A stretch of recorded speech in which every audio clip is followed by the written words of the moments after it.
Okay, students, so let's get started with the physics paper 5 guidance. So this is the guidebook that I have created for you guys. First of all ये बात ध्यान में रखो कि physics paper 5 में दो question होते हैं, क्वेश्चन 1 एंड क्वेश्चन 2. क्वेश्चन 1 की सेपरेट वीडियो बनेगी और क्वेश्चन 2 की सेपरेट वीडियो है, so you can watch both of them. सही है. क्वेश्चन 1 बच्चों एक एसे राइटिंग टाइप क्वेश्चन होता है जिसको बेसिकली कैम्ब्रिज ने 4 पार्ट्स में डिवाइड करके दिया है. ठीक है, 4 पार्ट्स के मार्क्स होते हैं या 4 पार्ट्स की डिवीजन कह लो मार्क्स की होती है, और ये सब आपने लिखना होता है. ठीक है, क्वेश्चन 1 में. ठीक है, फर्स्ट ऑफ ऑल क्या होता है, डिफाइनिंग द प्रॉब्लम. सेकंड जिस चीज़ पे मार्क्स मिलते हैं वो होते हैं method of data collection. Third जिस चीज़ पे मार्क्स मिलते हैं वो होते हैं मेथड ऑफ एनालिसिस. और फोर्थ चीज़ क्या होती है, एडिशनल डिटेल्स.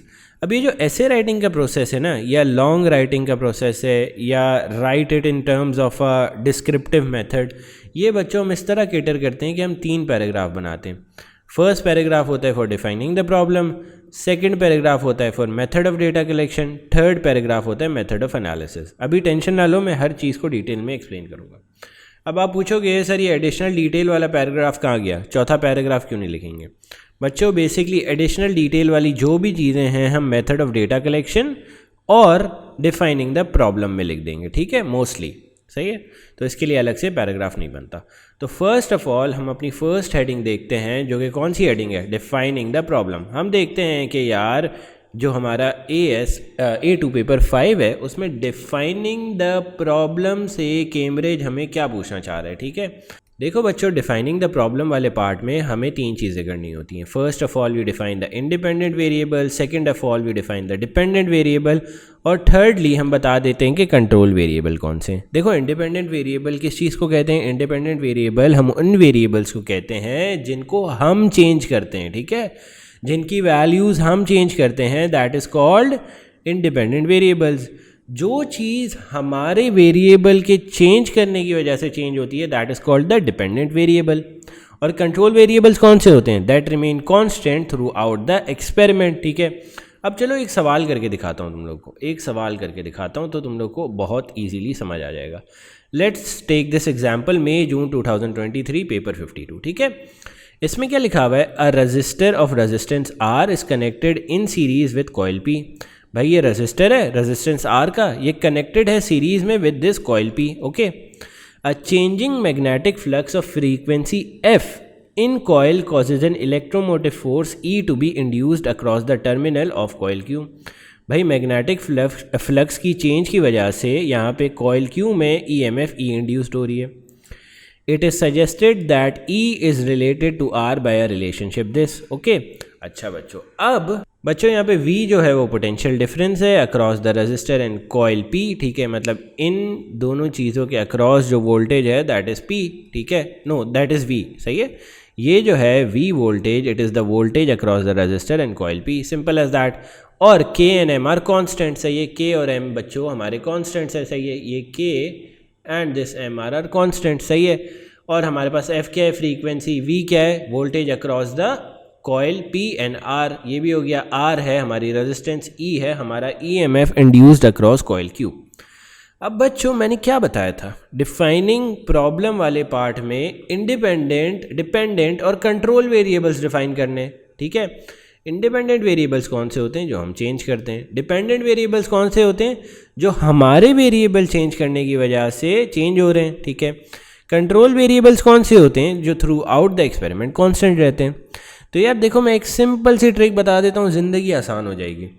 पेपर 5 में या 5-2 में इंडिपेंडेंट डिपेंडेंट वेरिएबल किस तरह आइडेंटिफाई करोगे, आपने पूरे एग्जाम में बस ये वर्ड्स ढूंढने हैं, टेस्ट द रिलेशनशिप बिटवीन. ये वर्ड्स ढूंढने हैं अपने पूरे क्वेश्चन 1 में. चलो क्वेश्चन 1 की एग्जाम्पल पे वापस जाते हैं. यहाँ पे कहीं लिखा हुआ है टेस्ट द रिलेशनशिप बिटवीन, ये रहे, test the relationship between E and R. अब इस E एंड R में से एक इंडिपेंडेंट होगा, एक डिपेंडेंट होगा. अब मुझे बताओ क्या चीज़ इंड्यूस्ड हो रही है, E. तो E तो बच्चे डिपेंडेंट हो गया ना. हम रेजिस्टेंस चेंज करेंगे तो different types of E's induced होंगे. बेसिकली यहाँ पे मैं डिफरेंट वैल्यूज़ ऑफ रेजिस्टेंस लगाता जाऊँगा. लेट्स सपोज कभी 1 ओम लगा दी, कभी 10 ओम लगा दी. सही है, कभी 1 ओम लगा दी, कभी 10 ओम लगा दी, कभी 20 ओम लगा दी. तो इसके कॉरस्पॉन्डिंग जो EMF इंड्यूस्ड होगा दैट विल बी डिफरेंट. ठीक है, कभी यहाँ पे 1 वोल्ट्स आ रही है, कभी 2 वोल्ट्स आ रही है, कभी 3 वोल्ट्स आ रही है। तो बच्चों हम कौन सी चीज़ चेंज कर रहे हैं? हम चेंज कर रहे हैं रेजिस्टेंस R। और जो हम वेरिएबल चेंज करते हैं वो कौन सा वेरिएबल होता है? अभी मैंने पढ़ाया था, जो हम वेरिएबल चेंज करते हैं that is called the independent variable. और कॉरेस्पॉन्डिंग जो वेरिएबल चेंज हो रहा होता है due to uh independent variable की चेंजिंग, वो क्या होता है? Dependent variable.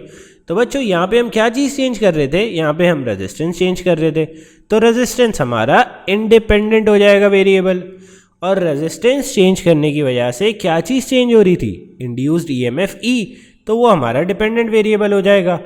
अब सिर्फ कौन सी चीज़ बाकी है? कंट्रोल वेरिएबल या कांस्टेंट वेरिएबल डिफाइन करना आने चाहिए। वो किस तरह डिफाइन करोगे? बच्चों देखो, कंट्रोल वेरिएबल या कांस्टेंट वेरिएबल आइडेंटिफाई करने का मैं तुम लोग को एक सिंपल सा मेथड बता देता हूँ, ठीक है? हमेशा एग्जाम में इस तरह का कोई फॉर्मूला गिवन होगा, ठीक है? इसमें से अब वो चीज़ें कट कर दो जो ऑलरेडी कांस्टेंट है या इंडिपेंडेंट या डिपेंडेंट वेरिएबल्स हैं। क्या बोला मैंने ये बोला कि जो फॉर्मूला आपको क्वेश्चन 1 में गिवन होगा ना, उसमें से आप वो चीज़ें कट आउट कर दो जो ऑलरेडी कांस्टेंट्स हैं या आइदर दे आर इंडिपेंडेंट और डिपेंडेंट वेरिएबल्स। अब ई क्या है बच्चों? E is your dependent variable, तो मैं इसको कट आउट कर दूंगा। 2 pi F is already constant, मैं उसे कट आउट कर दूंगा। Mass M, sorry not mass M, this is a constant M, तो this is also cut out. सारे constant and independent and dependent variables are to be cut out. के भी constant है बच्चे, उसको भी कट आउट कर दो। आर क्या है? आर भी हमारा क्या है? इंडिपेंडेंट वेरिएबल, उसे भी कट आउट कर दो। सिर्फ क्या चीज़ बची है? वी। तो देखो, जो चीज़ बच जाती है या जो वेरिएबल बच जाता है after cutting out dependent and independent variables and cutting out constants, वो हमारा कहलाता है कंट्रोल या कांस्टेंट वेरिएबल। इस केस में क्या चीज़ बची है? इस केस में हमारे पास बची है V और the voltage between the resistor and the coil P, ठीक है? V क्या है? V is the potential difference between the resistor and the coil P। चलो एक दफ़ा रिवाइज करते हैं। मैंने क्या बोला? मैंने बेसिकली ये बोला है बच्चों कि डिपेंडेंट और इंडिपेंडेंट वेरिएबल्स डिफाइन करना आने चाहिए आपको in the first part of the defining the problem.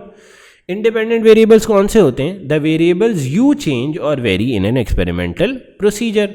Dependent variables कौन से होते हैं? डिपेंडेंट वेरिएबल्स वो वेरिएबल होते हैं that change when the independent variable is change. Control variables कौन से होते हैं? कंट्रोल वेरिएबल्स वो वेरिएबल्स होते हैं that remain constant through out. और इंडिपेंडेंट और डिपेंडेंट वेरिएबल्स आइडेंटिफाई करने का आसान तरीका क्या है? ये स्टेटमेंट लोकेट करो, टेस्ट द रिलेशनशिप बिटवीन। जब आपने ये स्टेटमेंट लोकेट कर ली ना, ये रही टेस्ट द रिलेशनशिप बिटवीन, तो इसमें से एक डिपेंडेंट होगा, एक इंडिपेंडेंट होगा। अब ये आपको क्वेश्चन पढ़ के पता चलेगा कि क्या चीज़ आप वेरी करोगे और क्या चीज़ आप बेसिकली किस वेरिएबल को आप वेरी करोगे और किस पे आप उस वेरिएशन का इफेक्ट देखोगे। जैसे हमें यहाँ पे पता चल रहा है पढ़ के कि हम रेजिस्टेंस की वैल्यूज़ को वेरी करेंगे और कॉरस्पॉन्डिंग इंड्यूस्ड ईएमएफ की वैल्यूज़ को मेजर करेंगे। तो हम वेरी किस चीज़ को कर रहे हैं? रेजिस्टेंस को। तो जिस चीज़ को वेरी करते हैं वो क्या हो जाता है? इंडिपेंडेंट। हम वेरी होने की वजह से मेजर किस चीज़ को कर रहे हैं? मतलब ये जब रेजिस्टेंस वेरी करोगे तो क्या चीज़ चेंज होगी? ईएमएफ 1 वोल्ट्स, 10 वोल्ट्स, 20 वोल्ट्स, ठीक है? तो जब आप इंडिपेंडेंट वेरिएबल वेरी करते हो तो उसकी वजह से जिस वेरिएबल पे चेंज आता है that is called the dependent variable. तो बच्चों जब हम रेजिस्टेंस वेरी करेंगे तो चेंज किस पे आएगा? इंड्यूस्ड ईएमएफ पे। तो ईएमएफ या induced EMF will be what? It will be the dependent variable. और कंट्रोल वेरिएबल आइडेंटिफाई करने का आसान हल मैंने क्या बताया? सारी वो वैल्यूज़ काटते जाओ फॉर्मूला से जो या तो इंडिपेंडेंट हो या डिपेंडेंट वेरिएबल हो, और वो भी वैल्यूज़ काट दो जो कि ऑलरेडी क्वेश्चन में मेंशन है कि दे आर कांस्टेंट, ठीक है?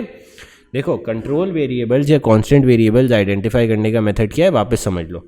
क्या है कि आप वो वाली सारे वेरिएबल्स काट दो जो इंडिपेंडेंट है या डिपेंडेंट है या कांस्टेंट है already told in the exam. फिर जो वेरिएबल बच जाएगा that will be your constant variable, ठीक है, या कंट्रोल वेरिएबल। अब आ जाओ नेक्स्ट एग्जांपल पे। ये है अक्टूबर नवंबर 2022 पेपर 53, ठीक है? अब इसमें क्या लिखा है? 2 coil C and D are place with their axes on a straight line as shown in figure 1.1। Okay हो गया। A resistor of resistance R is connected in series with the coil C। भाई ये resistor जो है वो इस coil के साथ सीरीज में कनेक्टेड है।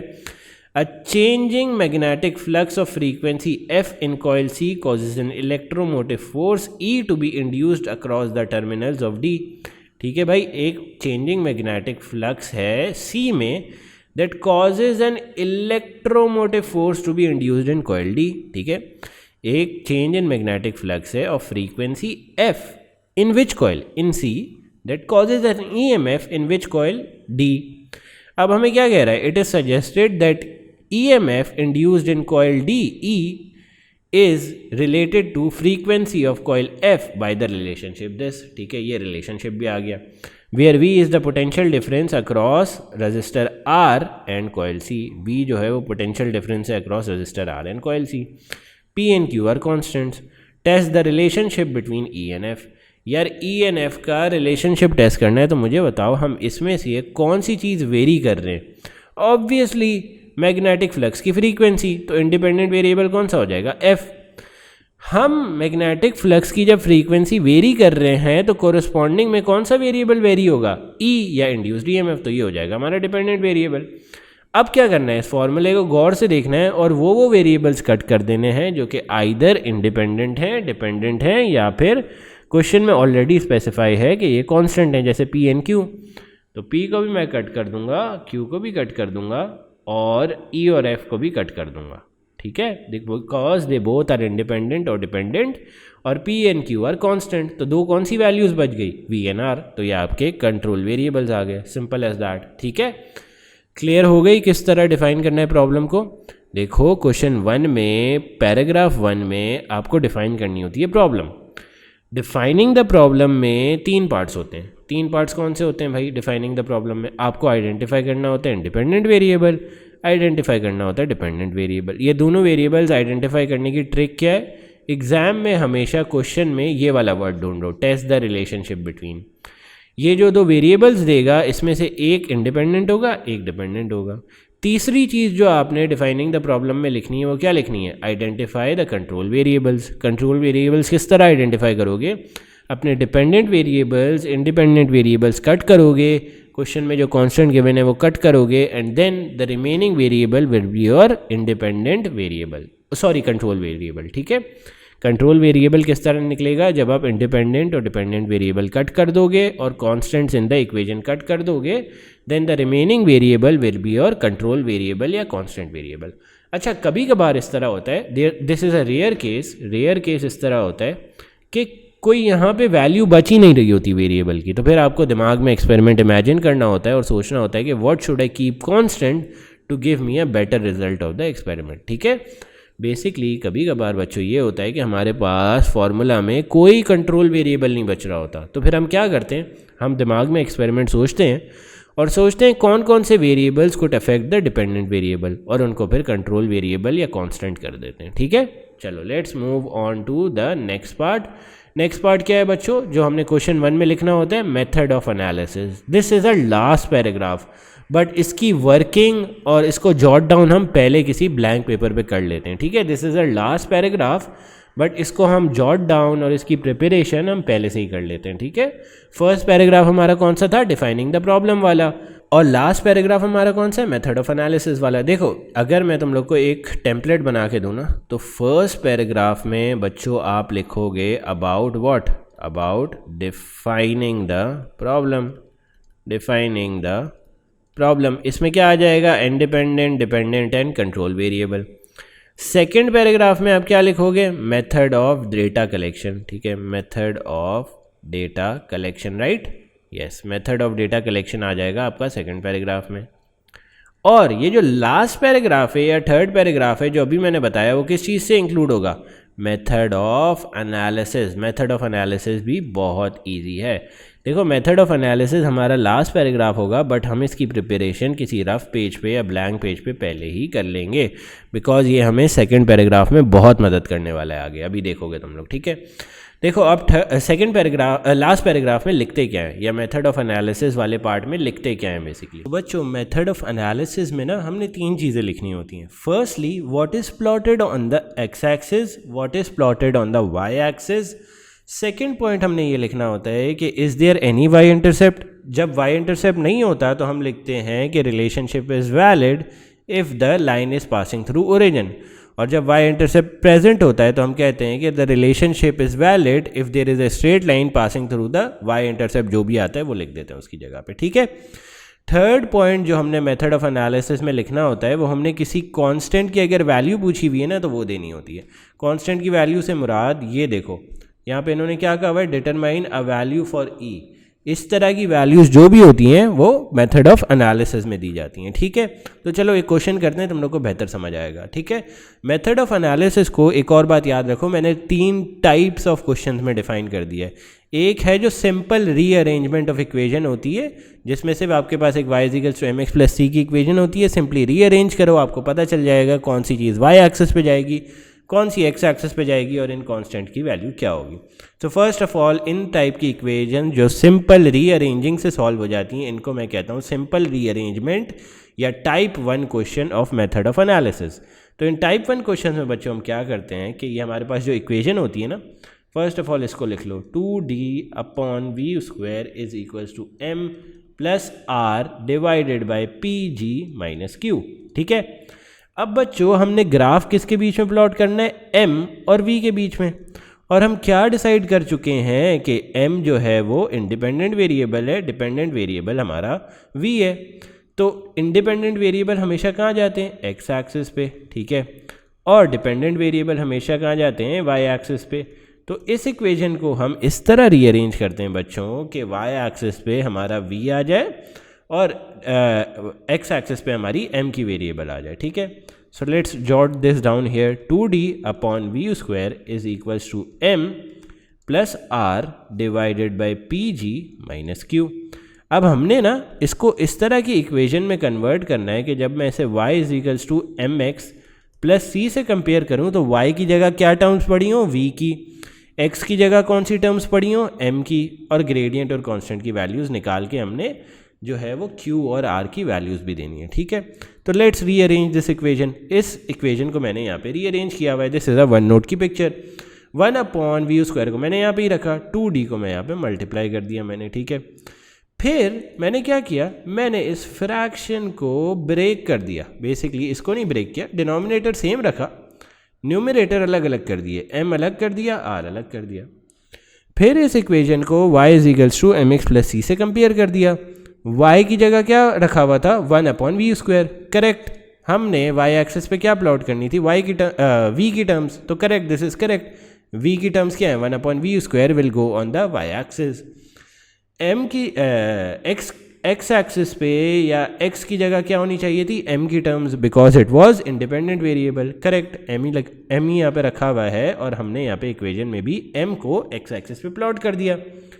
अब जब हमने y की जगह 1/v² प्लॉट किया और x की जगह m प्लॉट किया, मतलब x एक्सिस पे मास रखा और y की जगह या y एक्सिस पे 1/v² रखा, तो हमारा ग्रेडियंट क्या आएगा, gradient will be this value, that is what, 1/2d pg - q।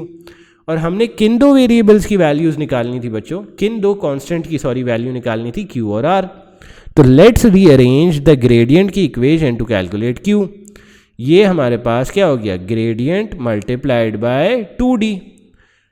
Gradient multiply by 2d किस तरह होगा, ग्रेडियंट यहाँ पे मल्टीप्लाई होगा, ये वाली सारी चीज़ ये ब्रैकेट में यहाँ पे चली जाएगी, ग्रेडियंट यहाँ पे आ जाएगा। ठीक है, तो this will become 1/2d multiplied by gradient pg - q। अब हमें क्या निकालना था, q वाला कांस्टेंट। ठीक है, तो हम इस इक्वेशन को इधर ले आएंगे फ्रैक्शन में और q को इधर ले आएंगे, सो q विल बिकम पॉजिटिव और ये वाला फ्रैक्शन विल बिकम नेगेटिव। तो this will give me the value of constant q। अब बच्चों जब हम 1/v² वर्सेस m का ग्राफ प्लॉट करते हैं तो y इंटरसेप्ट क्या आ रहा था, r / 2d pg - q। और हमने किस कांस्टेंट की वैल्यू निकालनी थी, एक तो q की निकालनी थी, दूसरी r की। तो यहाँ पे r को आइसोलेट कर दो, किस तरह होगा, ये वाली denominator will get multiplied with the y intercept multiply by 2d multiply by pg - q is your r। तो हमारे पास r की कांस्टेंट इक्वेशन भी आ गई और q की कांस्टेंट इक्वेशन भी आ गई। This is the working that you will do. ठीक है बच्चों, ये वर्किंग है जो आपने दिखानी है। अब लिखोगे किस तरह इसको लिखोगे इस तरह कि आप लिखोगे plot a graph of 1/v²। ठीक है, 1/v² on the y axis, okay, ये लिखोगे against m on the x axis. First point आप ये लिखोगे अगर आपने मार्क्स स्कोर करना है तो। सेकेंड पॉइंट आप क्या लिखोगे, The relationship is valid if it is a straight line passing through the y-intercept। और इस केस में y-intercept क्या था, r / 2d pg - q। ठीक है। फर्स्ट पॉइंट क्या लिखोगे कि आपने वाई एक्सिस पे क्या प्लॉट किया, एक्स एक्सिस पे क्या प्लॉट किया। सेकंड पॉइंट क्या लिखोगे कि the relationship will be valid if it is passing through the y intercept, और वाई इंटरसेप्ट की यहाँ पे वैल्यू दे दोगे। अगर कोई वाई इंटरसेप्ट नहीं होता ना यहाँ पे, तो आप कहते हैं कि the relationship will be valid if there is a straight line passing through origin. Third marks के लिए आप क्या करोगे, क्यू और आर की वैल्यूज़ दे दोगे जो आपने वर्किंग में निकाली हैं। क्यू की जगह आप क्या लिखोगे, Q is equals to P G minus 1/2d into gradient, R is equals to y intercept into 2d into P G minus Q. अब पता कैसे चलेगा कि इन दो कॉन्स्टेंट्स की वैल्यूज़ देनी है, क्योंकि हमें क्वेश्चन में पूछा हुआ होगा हमेशा कि देखो यहाँ पे लिखा हुआ है determine the values for Q and R. ठीक है, अगर मैं इसको थोड़ा सा इरेज करूँ तो यहाँ पे लिखा हुआ है determine the values for Q and R, इसलिए हमने थर्ड पॉइंट में सिर्फ क्यू एंड आर की वैल्यूज़ दी। अब बच्चों जो मैंने पहले बताया था वो गौर से सुनो कि this is only the type 1 of method of analysis. Method of analysis की मैंने 3 टाइप्स रखी हैं, 3 टाइप्स की इक्वेशंस आ सकती हैं एग्जामिनेशन में। ठीक है, तो this is only the first type of method of analysis, जिसमें आप y is equals to M X plus C को डायरेक्टली रीअरेंज कर सकते हो। अब second type of method of analysis पे आ जाओ। Second type of method of analysis पे बढ़ने से पहले कुछ रूल्स पढ़ लो लॉगैरिथम्स की। ठीक है, लॉगैरिथम्स क्या होते हैं बेसिकली, लॉगैरिथम्स बेसिकली क्या होते हैं, सबने मैथ्स में अभी तक होपफुली पढ़ लिया होगा कि log base A power B, this is logarithm का बेसिक रिप्रेजेंटेशन। ठीक है, जब भी लॉग की ये बेस जिधर ए लिखा है ये 10 हो जाती है ना, दिस बिकम्स एल जी। ठीक है, जब भी log की बेस 10 हो जाती है दिस बिकम्स एल जी, और उसके आगे जो वैल्यू होती है वो इसी तरह रहती है, log भी ऐसे ही रहेगा यहाँ पे। ठीक है, log 10b will become what, L G B. जब भी log की पावर 10 हो जाती है इट बिकम्स एल जी, ये बात याद रखो। ठीक है, और आगे जो वैल्यू होती है b वो ऐसे ही आ जाती है। ठीक है, b है, 2 है, 1 है, वो ऐसे ही आ जाती है। ठीक है, बस log की पावर जब 10 होती है तो it is represented as L G. अब इनके कुछ रूल्स पढ़ लो। अगर L G A multiplied by B लिखा हुआ है तो it can be broken down into L G A plus L G B, 2 terms में इस तरह ब्रेक कर सकते हैं। अगर लिखा हुआ है कि L G A divided by B तो it can be broken down into 2 terms L G A minus L G B. अगर लिखा हुआ है कि एल जी 1/a तो it can be written as minus L G A. ठीक है, अगर लिखा हुआ है L G A power N तो इस पावर को हम बैक साइड पे शिफ्ट कर सकते हैं यहाँ पे, this will become N L G A. और हमेशा L G 1 will be equal to 0। ठीक है, एल जी 1 हमेशा 0 के इक्वल होगा और L G 10 will be equal to 1। ये आपको कुछ 6 रूल्स हैं जो एल जी के रिगार्डिंग याद होने चाहिए। और एल जी होता क्या है, जब log की पावर 10 हो जाती है तो हम उसे एल जी लिखते हैं। ठीक है, चलो अब हम पढ़ते हैं टाइप 2 ऑफर इक्वेशन। सही है, this is the type 2 offer method of analysis की इक्वेशन। देखो एग्जाम में 3 टाइप्स की इक्वेशन आ सकती हैं। फर्स्ट मैंने पढ़ा दी जो कि basic y is equals to M X plus C थी, दिस इज टाइप 2 वाली इक्वेशन। इस टाइप 2 वाली इक्वेशन में बच्चों क्या होता है, you see a equation like this, v is equals to k lambda n। अब इसमें बच्चों इंडिपेंडेंट वेरिएबल हमारा था लैंडा। ठीक है, लैंडा चेंज करते थे और डिपेंडेंट वेरिएबल पे इसका इफेक्ट देखते थे, दैट इज़ वोल्टेज पे। अब अगर मुझे इसको ग्राफ पे प्लॉट करना है तो मैं किस तरह इसकी equation y is equals to M X plus C में चेंज करूँगा। फर्स्ट ऑफ ऑल मैं एल जी लगा दूंगा पूरी इक्वेशन पे। ठीक है, apply L G on the entire equation, तो ये क्या बन जाएगी, L G k lambda N, ये जो यहाँ पे लिखा हुआ है। मैंने पूरी इक्वेशन पे एल जी अप्लाई कर दिया। फिर मैंने क्या पढ़ा था कि L G A B is equals to L G A plus L G B. उसी फॉर्मूला से या उसी रूल से मैंने इसको ब्रेकअप कर दिया। L G V is equals to L G K plus N L G lambda. और ये n को मैं नीचे कैसे लाया हूँगा लैंडा के, मैं n को बेसिकली जब मैंने इसे ब्रेक किया होगा बच्चों तो this would have become L G K plus L G lambda n। इस n को मैं इधर कैसे लाया, पावर रूल के अकॉर्डिंग जो मैंने ऊपर पढ़ाया था कि अगर इसकी पावर होती है एल जी की तो it can be brought backwards, ये रूल 4 के अकॉर्डिंग। ठीक है, तो इस रूल के अकॉर्डिंग मैंने एल जी की इक्वेशन को इस फॉर्म में ट्रांसफ़र कर दिया। यहाँ तक क्लियर है? अगर यहाँ तक क्लियर है बच्चों then the things gets easy. अब हम ये जो इक्वेशन बनी है ना इसको किससे कंपेयर कर देंगे, y is equals to M X plus C से कंपेयर कर देंगे। ठीक है, y जो है वो किसके बराबर हो जाएगा, एल जी वी के बराबर। m जो है वो किसके बराबर हो जाएगा, n के बराबर, x किसके बराबर हो जाएगा, lg लैंडा के बराबर, और c या y intercept will be equal to lg k। ठीक है, अब आपका ये सवाल यहाँ पे होना चाहिए था, सर आपको कैसे पता चला कि lg lambda will B x और lg v will be y, ये कैसे पता चला आपको? बिकॉज हमने ऑलरेडी डिसाइड कर लिया है कि वेवलेंथ जो है वो इंडिपेंडेंट वेरिएबल है, और independent variables go on the x axis और dependent variables go on the y axis. तो जो y वाली टर्म्स होंगी that will represent my y, और जो लैंडा वाली टर्म्स होंगी that will represent my x। तो इसलिए lg lambda will be on the x axis, lg y will be on the y axis. इसमें ग्रेडियंट किसके इक्वल है, n के इक्वल। इसमें देखो हमें कोई कांस्टेंट फाइंड करना है, yes we have to find the value of k and n। n किस तरह निकलेगा, n इज द ग्रेडियंट, तो वो डायरेक्टली निकल आएगा, ग्रेडियंट निकालो तो n आ जाएगा। y intercept is equals to k। ठीक है, अब जब भी आपको lg हटाना होता है ना, तो आप क्या करते हो बच्चों, जब भी हमें lg हटाना होता है तो हम क्या करते हैं, हम ऑपोजिट साइड पे, जैसे कि ये राइट हैंड साइड पे ना lg, तो ऑपोजिट साइड पे 10 की पावर ले लेते हैं। ठीक है, लेट सपोज lg जो है वो लेफ्ट हैंड साइड पे होता और ये राइट हैंड साइड पे y इंटरसेप्ट लिखा होता। ठीक है, तो मैं राइट हैंड साइड पे 10y ले लेता और यहाँ पे k ले लेता। ठीक है, जब भी lg हटाना होता है ये बात याद रखो कि ऑपोजिट साइड पे, जैसे कि अगर लेफ्ट हैंड साइड पे lg है ना, तो राइट हैंड साइड पे आप 10 लिख के जो राइट हैंड साइड पे इनिशियली लिखा हुआ था उसको पावर में ले लोगे तो lg हट जाएगा। लेट सपोज lg कुछ इस तरह लिखा हुआ था, y is equals to lg k। ठीक है, तो अब इसको हटाने के लिए क्या करूँगा, लेफ्ट हैंड साइड पे 10 की पावर y ले लूँगा और k आ जाएगा। तो जिस भी साइड पे lg लगा होता है बच्चों, उसकी ऑपोजिट साइड पे अगर आप 10 की पावर ले लो तो योर lg गेट्स वैनिश्ड और आपके पास k का कांस्टेंट आ जाता है। ठीक है, अब यहाँ पे भी हमने यही किया है, यहाँ पे भी हमने यही किया है। हमें lg k की वैल्यू नहीं चाहिए थी, हमें कांस्टेंट k की वैल्यू चाहिए थी, कांस्टेंट k। तो हमने क्या किया, हमारे पास lg कौन सी साइड पे था, राइट हैंड साइड पे, तो हमने लेफ्ट हैंड साइड पे क्या था, y इंटरसेप्ट, उसको 10 की पावर में लिया और हमारे पास k की वैल्यू आ गई, सिंपल एज दैट। अब इसका टेम्पलेट क्या होगा लिखने का, plot lg y on the y axis and lg lambda on the x axis. The relationship is valid if there is a straight line passing through lg k, मतलब y intercept के थ्रू अगर straight line pass कर रही होगी तो it will be a valid relationship.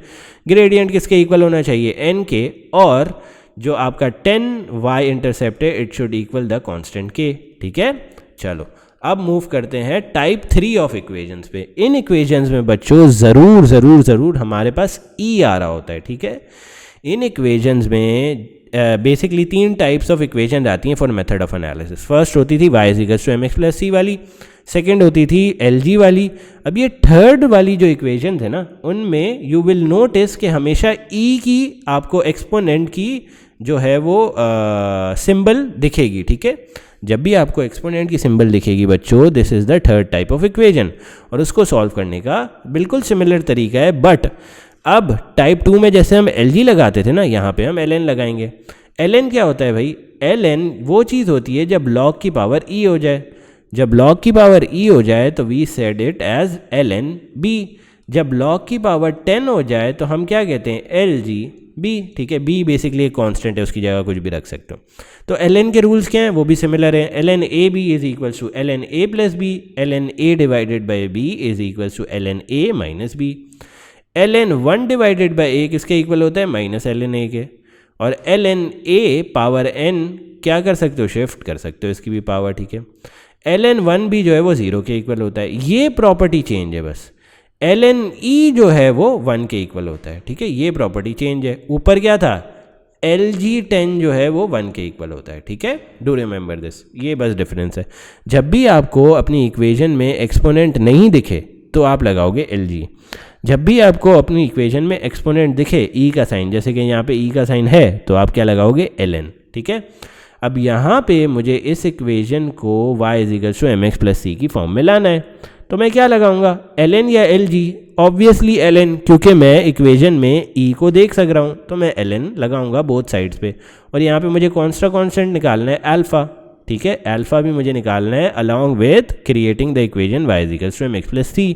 So let's apply ln on both sides. सही है, यहाँ पे ln बोथ साइड्स पे अप्लाई कर देते हैं। ln i is equal to ln i naught e minus alpha rho t, ठीक है। अब रो क्या है इसमें, डेंसिटी, टी क्या है, thickness, alpha is a constant that we need to calculate, ठीक है। ln y is equal to ln i naught plus ln e minus alpha rho t. अब ये मैंने डिवाइड किस तरह किया होगा इन दोनों को, ए बी वाले रूल से।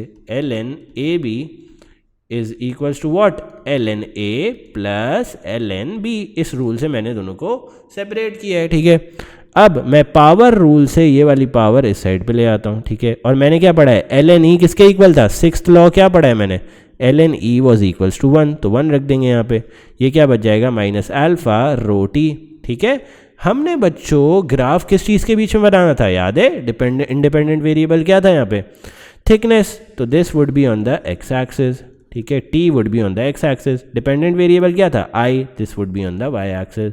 तो i वाली जो भी टर्म्स है वो y एक्सिस पे आएंगी, थिकनेस t वाली जो भी टर्म्स है वो x एक्सिस पे आएंगी। तो x एक्सिस पे क्या आ जाएगा t, y एक्सिस पे क्या आ जाएगा ln i, और ये जो ग्रेडियंट है वो क्या हो जाएगा, minus alpha rho plus y intercept क्या हो जाएगा, ln i नॉट।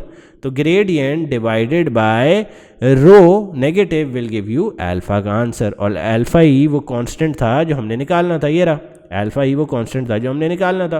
और y इंटरसेप्ट किसके इक्वल हो जाएगा, ln i नॉट। अब इसको लिखोगे किस तरह, plot a graph of ln y on the y axis and thickness t on the x axis.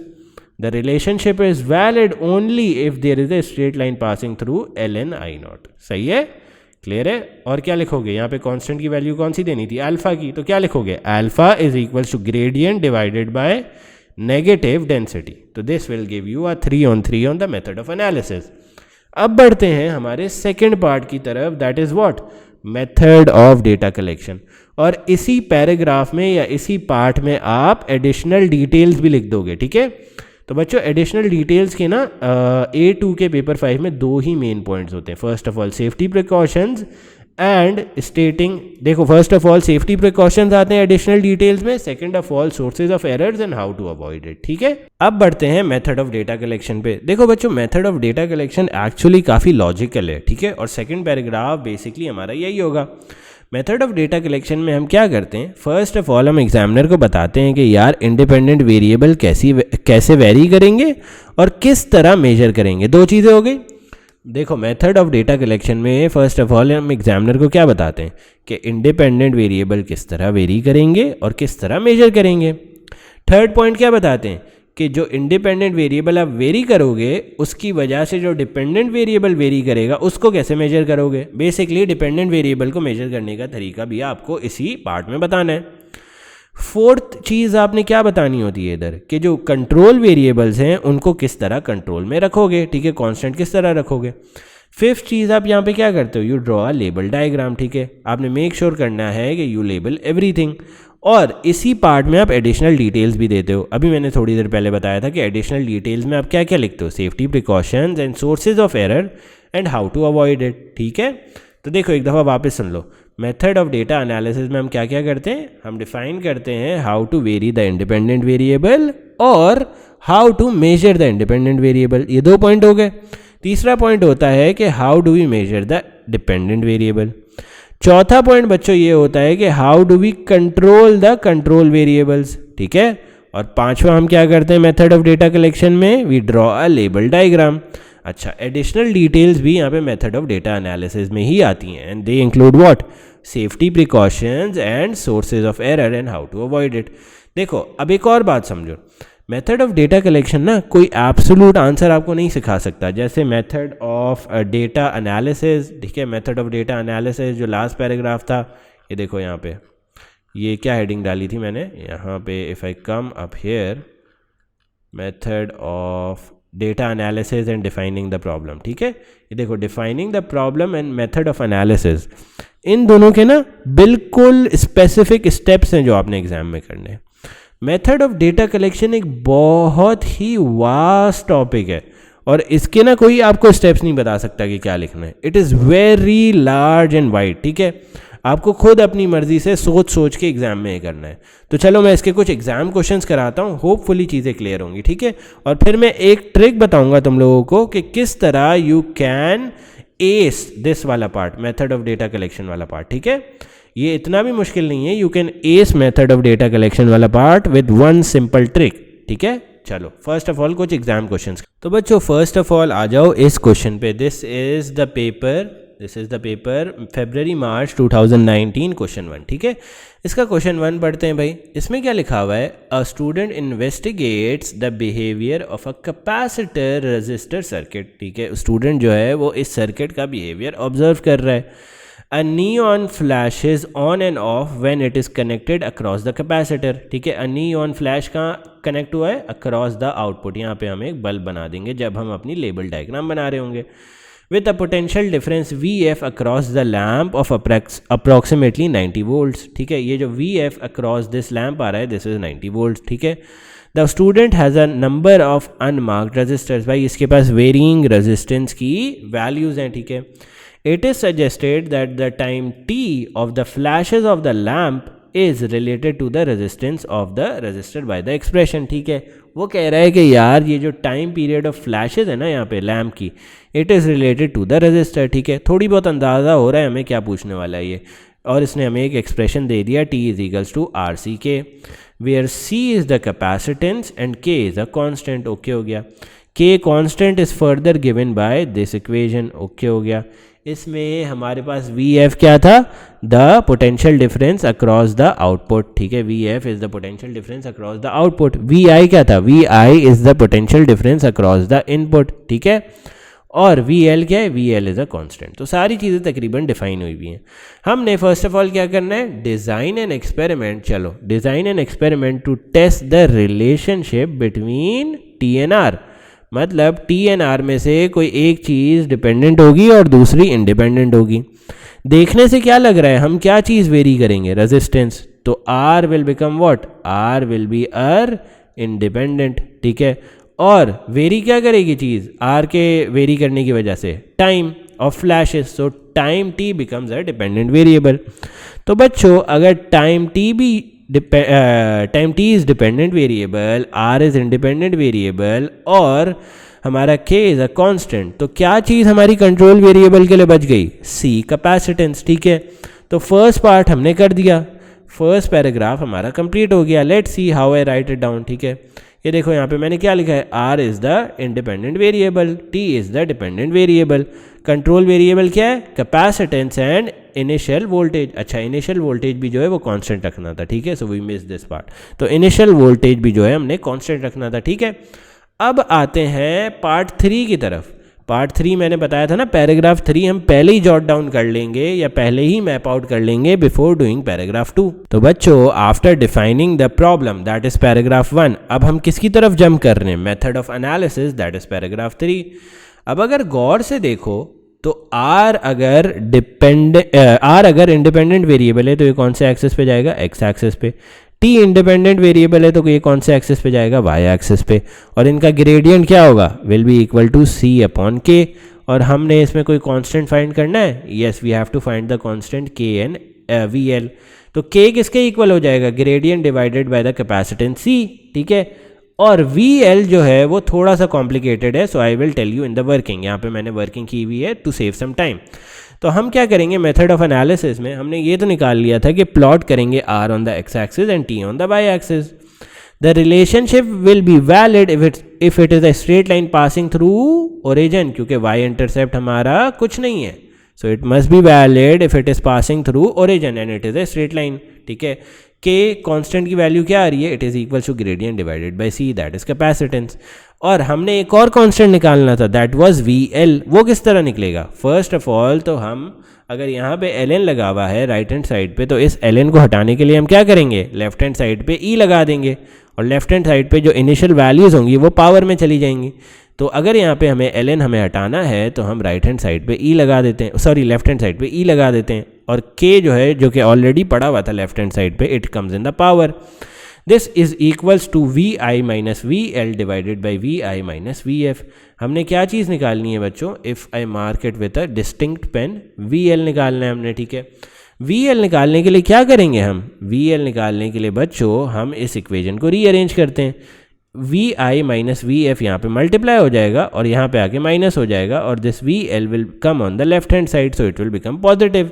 तो वी एल की वैल्यू क्या आ जाएगी, वी आई माइनस ई के bracket V I minus we F. अब के की वैल्यू भी हमने निकाली थी, it was equal to what, gradient divided by C. तो हमारे दो चीज़ें कंप्लीट हो गई, first and last paragraph complete हो गया। अब थर्ड या सेकंड पैराग्राफ पे आते हैं, that is method of data collection. तो फर्स्ट ऑफ ऑल बच्चों, this is an important point जो आप question 1, every question 1 for P5 में लिख सकते हो।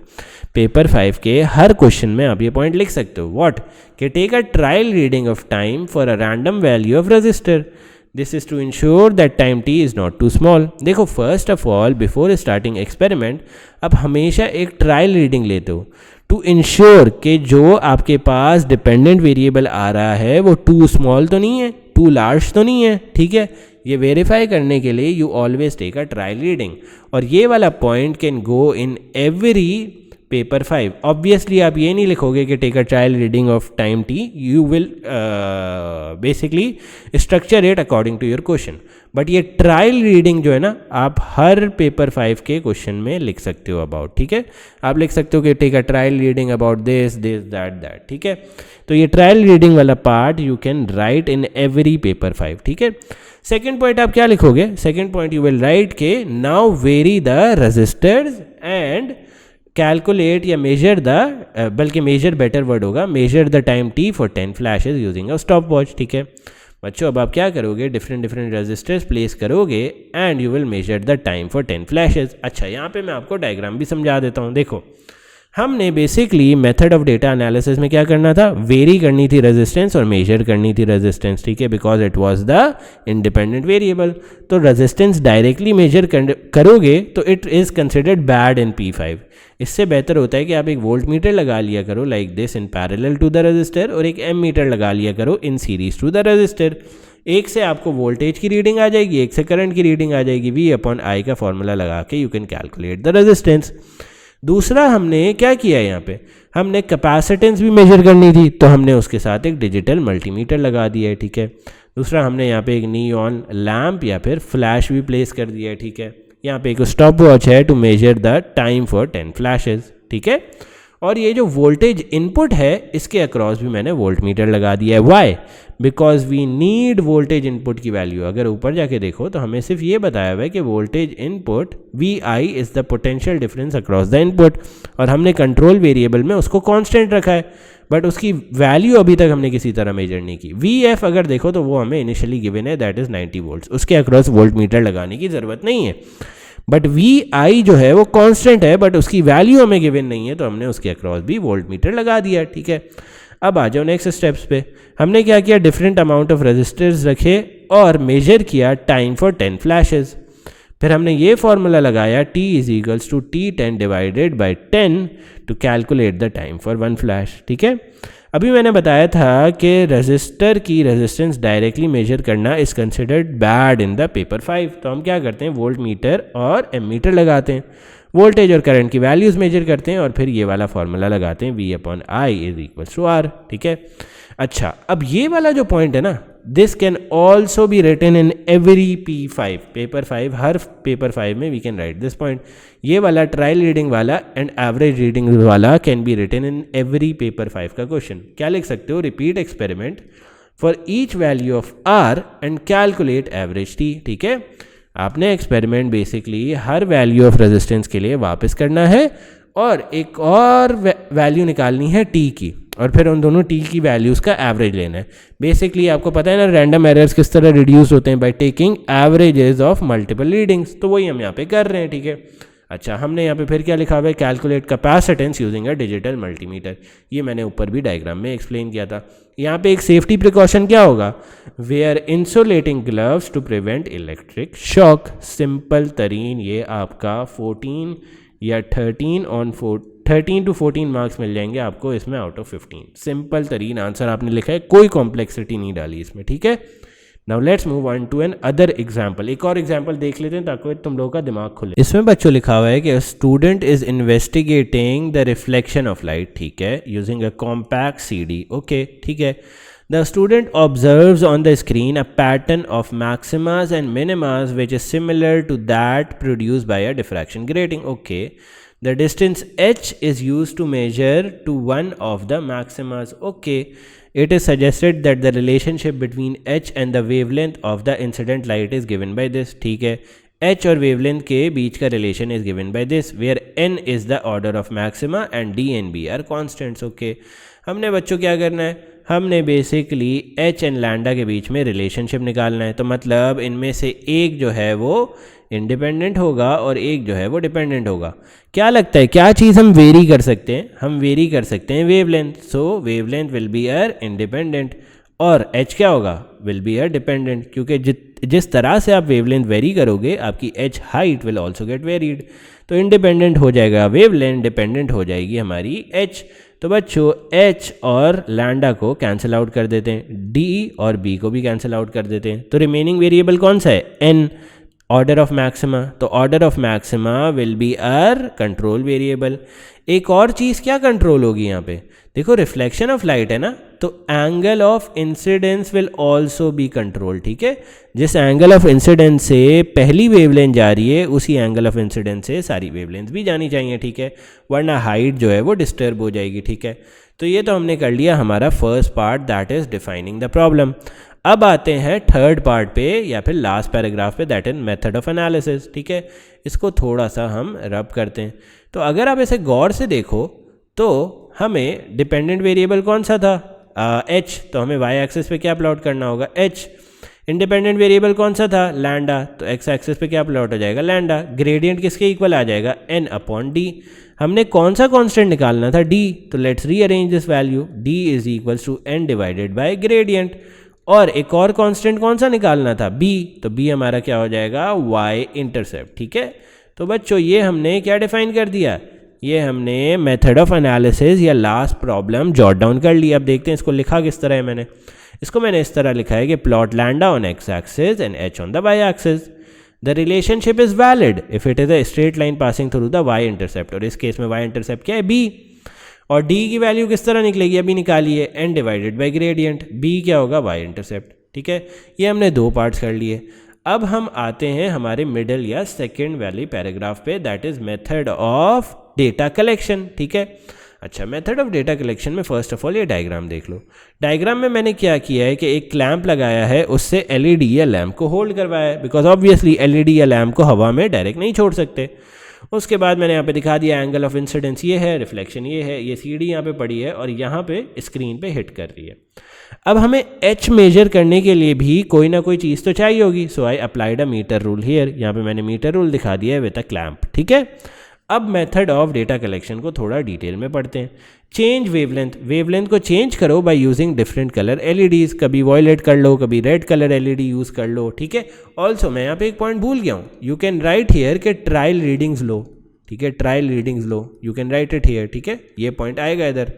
अच्छा, सेकंड पॉइंट क्या है भाई जो मैंने लिखा है, मैंने लिखा है कि वेवलेंथ. अच्छा, जो आपने बच्चे इंडिपेंडेंट वेरिएबल क्या रखा है यहाँ पे, वेवलेंथ या लैंडा. अब मैंने क्या बताया था, मेथड ऑफ डेटा एनालिसिस में, sorry method of data collection में आपको ये भी बताना होता है कि आप इंडिपेंडेंट वेरिएबल कैसे मेजर करोगे. अब वेवलेंथ कैसे मेजर होती है, याद है एएस लेवल में हमने दो एक्सपेरिमेंट्स पढ़े थे to measure wavelength, Young's double slit और डिफ्रैक्शन ग्रेटिंग वाला. तो मैंने यहाँ पे डिफ्रैक्शन ग्रेटिंग का जिक्र कर दिया है कि we can calculate lambda using diffraction grating. फिर यूज़ करो formula d sine theta is equals to n lambda. अब डिपेंडेंट वेरिएबल किस तरह मेजर करोगे, using a metre rule h. ठीक है, clamp both the meter rule and the lamp. ठीक है, अब हमने ये भी बताना होता था कि जो आपका कांस्टेंट वेरिएबल है या कंट्रोल वेरिएबल है, लेट सपोज n, उसको किस तरह कंट्रोल रखोगे. अब n को आप किस तरह कंट्रोल रखोगे, नंबर ऑफ मैक्सिमा को किस तरह कंट्रोल रखोगे, हमेशा सेम नंबर ऑफ मैक्सिमा से h की रीडिंग लोगे. You have to write this, क्योंकि आपने मेथड ऑफ डेटा एनालिसिस में, अगर मैं यहाँ पे जाऊँ तो let me go down a bit. ठीक है, क्योंकि ये थोड़ा सा नीचे लिखा हुआ था, तो मैंने क्या बताया था, आपने 3 या 5 चीज़ें बतानी होती हैं. First of all independent variable को किस तरह वेरी करोगे, उसको किस तरह मेजर करोगे, डिपेंडेंट वेरिएबल को किस तरह मेजर करोगे, कंट्रोल वेरिएबल्स को किस तरह कंट्रोल में रखोगे, लेबल डायग्राम हमने बना दी, ठीक है। तो ये 4 से 5 चीज़ें आपने बतानी होती हैं, ठीक है। Let's move on to here, ठीक है।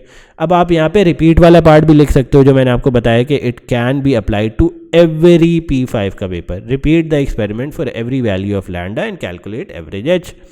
सेफ्टी प्रिकॉशंस, इसमें आप क्या लिख सकते हो, wear glasses, do not do the experiment in a dark room. हमेशा लाइट का जब भी एक्सपेरिमेंट आएगा you do it in a dark room. Third point क्या आएगा, make sure there are no scratches on the CD। तो ये 3 से 4 प्रिकॉशंस आपने लिख दी, ठीक है। अच्छा बच्चों, अभी आपने एक चीज़ नोटिस की होगी कि these second paragraph might be daunting to some of you, ठीक है। थोड़ी सी मुश्किल हो सकती है सेकेंड पैराग्राफ लिखने में। तो इसका मेन हल क्या है, इसका सोल्यूशन क्या है? इसका सोल्यूशन है this PDF। This PDF is basically जो आपकी कैम्ब्रिज इंटरनेशनल की बुक है ना, उससे मैंने सारे एक्सपेरिमेंट्स यहाँ पे कंबाइंड कर दिए हैं इस PDF में, और इस PDF का लिंक मैंने नीचे डिस्क्रिप्शन में दे दिया है, ठीक है। So you can go through all the experiments in this book and hopefully आपका माइंड इस तरह ट्रेन हो जाएगा कि you will have a better understanding of किस एक्सपेरिमेंट में हमने क्या प्रिकॉशन लेना है, किस एक्सपेरिमेंट में इंडिपेंडेंट वेरिएबल किस तरह मेजर करना है, डिपेंडेंट किस तरह मेजर करना है। तो this PDF is specially recommended कि भाई प्लीज़ इसे पढ़ लो बच्चों, प्लीज़ इसको एक दफ़ा पढ़ के जाना। ये 57 पेज का ही है, इतना मुश्किल नहीं है, ओनली पिक्चर्स हैं, ठीक है। ये पिक्चर्स कहाँ से लिए हैं मैंने, it is basically from the Cambridge की जो रिकमेंडेड फिजिक्स की बुक है, उसमें जितने भी एक्सपेरिमेंट थे उनकी सारी पिक्चर्स को मैंने कंबाइन कर दिया इन अ PDF and I have linked in the description below. अगर आपको क्वेश्चन 1 के पैराग्राफ 2 में फुल मार्क्स लेने हैं, you must read all these 57 pages, ठीक है। चलो, so this marks the end of question 1 की video. I have discussed more details about question 2 in the next video.